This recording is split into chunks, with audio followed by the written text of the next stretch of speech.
Segjum sem svo að þú byrjir að vinna 16 ára. Þá gott að vita að frá 16 ára aldri safnar þú réttindum í lífeyrissjóð. Þú greiðir 4% launa þinna í lífeyrissjóð og launagreiðandinn greiðir mótframlag.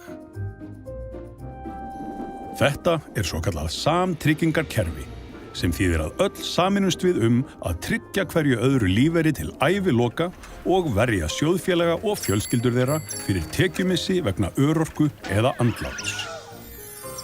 Þú getur líka safnað viðbótarlífeyri, en það valfrjálst. Þannig ræðuru hvort þú vilt byggja upp viðbótarlífeyrissparnað eða ekki. Hann virkar þannig að þú getur valið að borga 2% eða 4% af laununum aukalega og launagreiðandinn leggur fram 2%. Það má því segja að með því að borga í viðbótarlífeyrissparnað færðu eins konar kaupauka.